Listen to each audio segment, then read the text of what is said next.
Selamat datang di channel Pemuja Malam. Jangan lupa like, share, and subscribe ya. Terima kasih.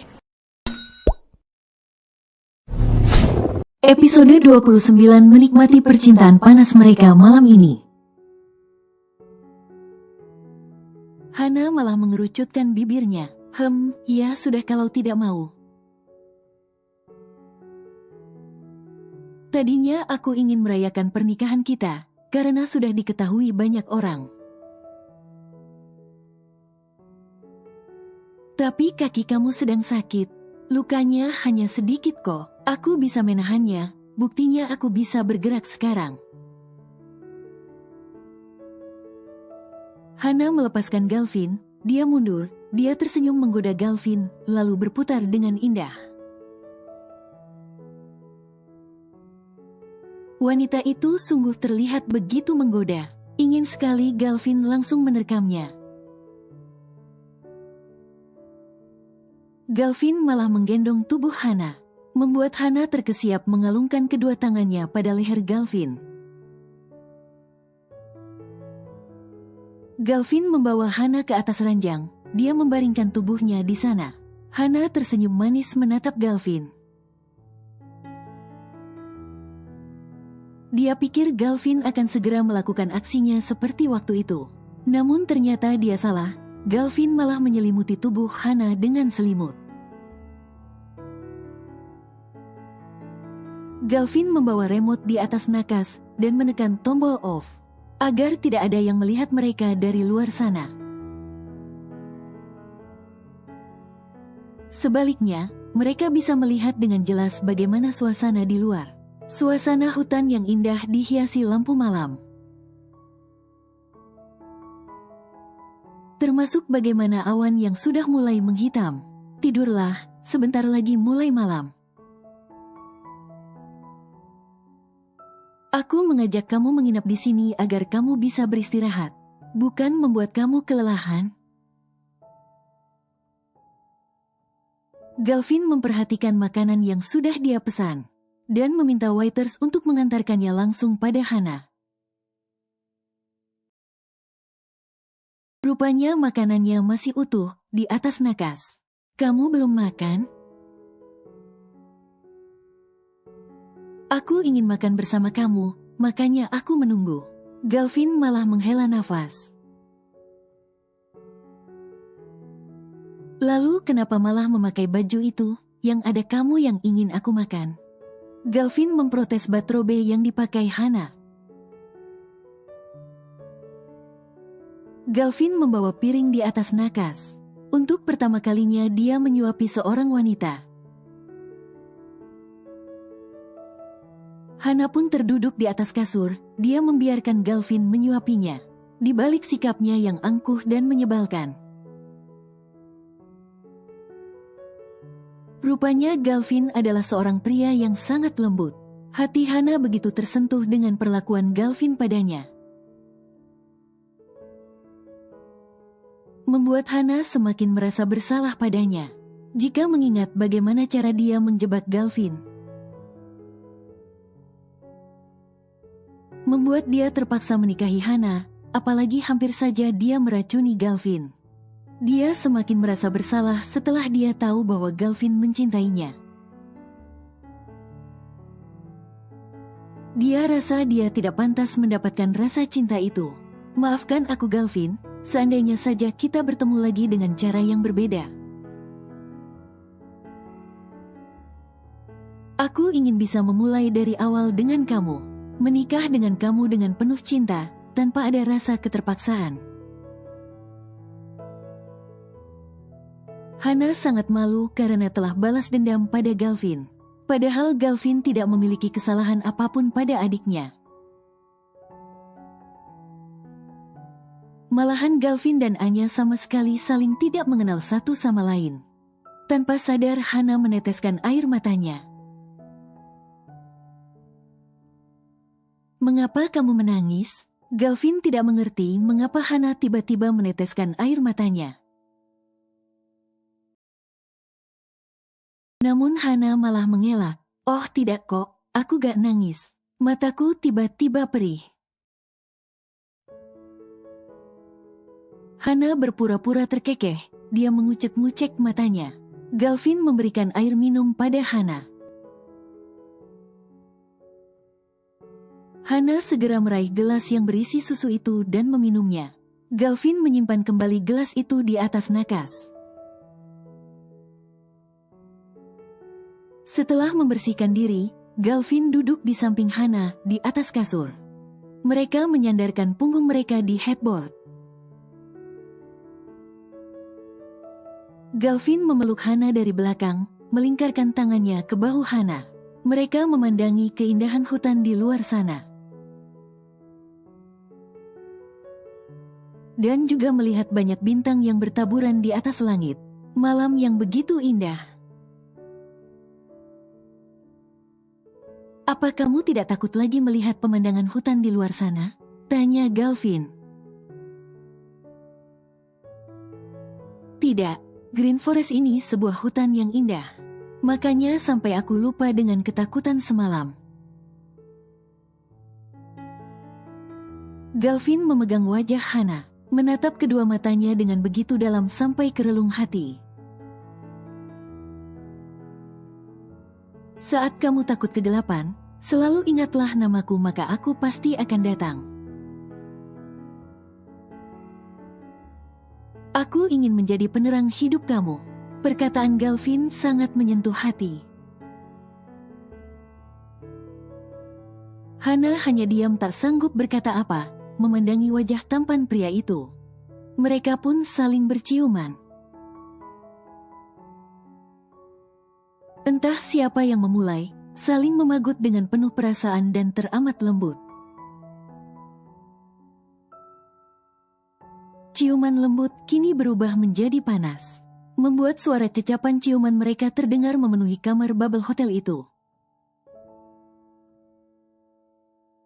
Mereka saling membelitkan lidah mereka dan bertukar saliva dengan begitu bergairah.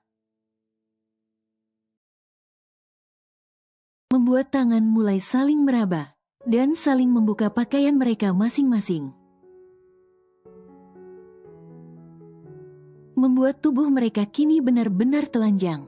Padahal Galvin sudah ingin menahan dirinya. Namun dia tidak bisa jika wanita yang sedang bersamanya itu adalah Hana. Dia membuat posisi Hana berada di bawahnya. Berusaha agar tidak menyentuh betis Hana yang dibaluti perban. Pria itu masih berciuman panas dengan Hana. Ciuman Galvin turun ke leher Hana. Dia memberikan banyak hisapan di leher jenjang Hana yang putih itu. Kemudian turun ke bagian dada, membuat Hana meremang. Pergulatan panas malam ini terasa sangat berbeda. Karena Hana langsung menyambut dengan sesuka hati. Malah dia membalas perlakuan Galvin. Dengan meraba-raba punggung Galvin dan menciumi rambut Galvin, Hana meremas rambut Galvin. Dia ingin menikmati percintaan malam ini, yang mungkin saja tidak akan dia lupakan setelah dia pergi jauh dari hidup Galvin. Galvin menciumi punggung Hana. Dia baru sadar ternyata ada sedikit bekas luka bakar di punggungnya. Mungkin karena dulu dia melindungi adiknya sampai rela terluka. Ciuman Galvin beralih ke perut Hana. Membuat Hana semakin melayang, apalagi setelah ciuman itu semakin turun ke bawah. Hana menjerit manja merasakan Galvin bergerilya di bagian intinya, membuat rasa kenikmatan ini sungguh tak tertahankan. Dia meremas kembali rambut Galvin. Hana kehilangan akal, membuat dia semakin menggila. Hingga gelombang itu datang membanjiri bagian intinya. Hana menjerit tak tertahankan. Galvin memposisikan dirinya berada di atas Hana kembali. Oh, Hana. Sungguh tak bisa terucapkan bagaimana rasa nikmatnya saat Galvin berada di dalam sana. Sungguh kenikmatan tiada tandingannya, dan dia hanya menginginkannya hanya bersama Hana. Tak ada wanita lain lagi. Galvin sudah berjanji pada dirinya sendiri tidak akan menjadi playboy lagi. Karena sudah ada wanita yang berhasil masuk ke dalam hatinya. Terlebih dia adalah cinta pertamanya Galvin. Galvin mulai bergerak dengan begitu gagah, membuat Hana terbang melayang tak tentu arah. Dia memeluk punggung Galvin yang menguncang tubuhnya. Begitu sangat menikmati percintaan panas mereka malam ini. Apalagi suasana percintaan ini begitu berbeda. Dia bisa melihat dengan jelas bagaimana indahnya bintang-bintang di angkasa sambil bercinta. Ditambah dengan suasana hutan yang begitu terlihat jelas sangat nyata. Ah, nikmat sekali Hana.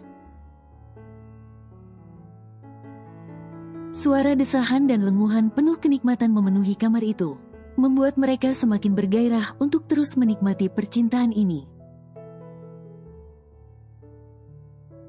Malam ini mereka telah melakukan banyak gaya bercinta, asalkan tidak sampai membuat betis Hana kesakitan. Bahkan Galvin telah membuat Hana beberapa kali mencapai pelepasan, membuat Hana terus mendesah dan mendesah. Hingga akhirnya kini giliran Galvin yang menuju puncak kenikmatannya. Dia membiarkan benih cinta itu kini memenuhi milik Hana. Galvin tumbang di atas tubuh Hana, dia memeluk erat tubuh itu. Kemudian mencium bibir Hana, menatap wanitanya dengan penuh cinta. Aku mencintaimu, Hana, sangat mencintai kamu. Hana hanya tersenyum, padahal hatinya sangat tersentuh dengan ucapan cinta Galvin. Tapi dia berat sekali untuk mengatakan, "Iya, aku mencintaimu juga." Hana membalas ciuman Galvin. Setelah lama berciuman, mereka bercinta kembali. Sampai tubuh mereka benar-benar kelelahan dan tertidur dengan saling memeluk. Flashback on. Hana mendapatkan pesan dari Pinkan. Dia nampak terkejut begitu membaca pesan dari Pinkan. Sampai dia membulatkan matanya saat membaca pesan itu. "Kak Hana, bisakah kita bertemu besok? Nanti aku kirim alamatnya sama Kak Hana. Aku ingin mengembalikan ponsel Anya ke Kak Hana." Anya sama sekali tidak mengenal Galvin. Maafkan aku yang berbohong soal itu. Jadi hentikan rencana balas dendam itu, karena Galvin sama sekali tidak bersalah. Kak Samuel yang membunuh Anya dan orang tua Kak Hana. Aku tidak bisa lama-lama mengaktifkan ponsel aku. Kita harus bertemu besok. Dan satu hal yang harus Kak Hana tahu, Mita adalah cinta pertama Kak Samuel. Makanya dia ingin memperalat Kak Hana untuk membalaskan dendamnya pada Galvin. Dia hanya ingin mempermainkan kalian. Betapa hancurnya hati Hana saat membaca pesan dari Pinkan itu. Pesan Pinkan membuat Hana semakin yakin akan kejanggalan yang dia rasakan pada Samuel akhir-akhir ini. Walaupun awalnya dia mencoba untuk membuang jauh pikiran negatif tentang Samuel. Mengapa Samuel tega membunuh keluarganya? Hatinya benar-benar hancur. Selama ini Samuel mempermainkan hidupnya, bahkan memperalat dirinya. Rasanya dia tidak memiliki muka untuk bertemu Galvin kembali. Rasanya begitu malu dan merasa bersalah karena telah mengusik hidup Galvin yang sama sekali tidak memiliki kesalahan pada Anya. Hana rasa meninggalkan Galvin adalah cara yang tepat. Dia tidak ingin gara-gara dirinya Galvin berada dalam bahaya. Dia akan semakin merasa bersalah jika Galvin terluka gara-gara dirinya. Biar dia sendirian yang menghadapi Samuel. Flashback off. Hari ini, setelah pulang dari Green Forest, Galvin mengajak Hana menemui keluarganya karena Mama Gea ingin sekali bertemu dengan menantunya. Hana merasa tersentuh atas perlakuan keluarga Galvin padanya. Mereka memperlakukan Hana dengan begitu baik. Sama sekali tidak memandang statusnya yang bukan dari keluarga berada dan hidup sebatang kara. Galvin itu susah sekali. Mama sudah beberapa kali menyuruh Galvin untuk membawamu ke sini. Tapi gak direspon. Ucap Mama Gea, menatap menantunya dengan lembut. Galvin memiliki orang tua yang memang super sibuk mengurus perusahaan masing-masing. Walaupun tetap saja mereka selalu mengutamakan keluarga, Galvin dulu tak merespon. Karena merasa pernikahan mereka akan segera berakhir. Saat dia masih kesal dengan Hana yang merasa menjebaknya. Galvin sibuk banget mah, pekerjaan banyak banget. Belum lagi mama dan papa ingin segera punya cucu. Canda Galvin. Nah, kalau itu mama setuju, buat cucu yang banyak. Kalau bisa selusin, biar rame di sini. Mama Gea terkekeh. Hana hanya tersenyum mendengar candaan ibu dan anak itu. Bagaimana masakan mama, Hana? Tanya Mama Gea kepada menantunya. Masakan mama sangat enak. Biasanya aku jarang makan banyak, baru kali ini aku makan banyak. Hana memuji masakan Mama Gea. Kebetulan hari ini mereka makan siang bersama di kediaman Papa Gibran. Datanglah ke sini tiap hari, Mama akan masakin yang banyak buat kamu. Iya, Mah. Hana merasa diperlakukan istimewa oleh sang mama mertua. Membuat dia semakin merasa bersalah karena telah menipu mereka. Dulu Giselle dan Haikal menikah secara sederhana. Padahal papa ingin sekali menikahkan anak papa dengan mengundang banyak orang dan sangat istimewa.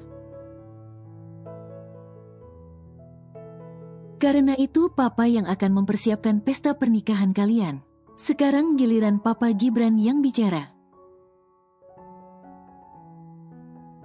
Sebagai orang tua pasti ingin melakukan yang terbaik untuk pernikahan anaknya. Galvin malah terkekeh. Ya terserah papa aja sih. Lagian bukan pernikahan bujang dan perawan ini. Candanya, Hana refleks menginjak kaki Galvin, wajahnya memerah.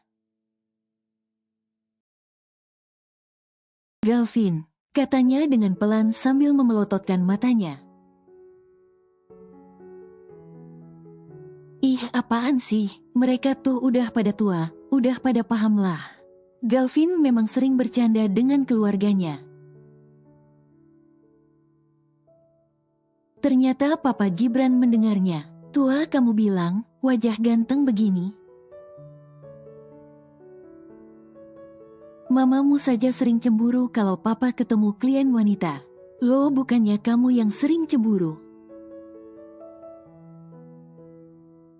Apalagi 1 minggu yang lalu ada Mas Romi datang ke kantor. Padahal cuma urusan bisnis, kamu uring-uringan. Mama Gea tak mau kalah. Wah, dalam sekali nyebut nama Mas Romi. Galvin dan Hana malah tertawa kecil melihat perdebatan Mama Gea dan Papa Gibran. Hana merasa pantas saja Galvin memiliki wajah yang begitu tampan, karena kedua orang tuanya good looking. Bahkan Hana sangat iri dengan kecantikan mama mertuanya itu. Walaupun sudah memiliki cucu tapi masih terlihat sangat cantik dan muda. Juga bodinya tidak kalah sama ABG. Kalau pesona papa mertua. Jangan ditanyakan lagi, pastinya wah. Makanya Galvin nurun menjadi playboy insaf seperti papanya.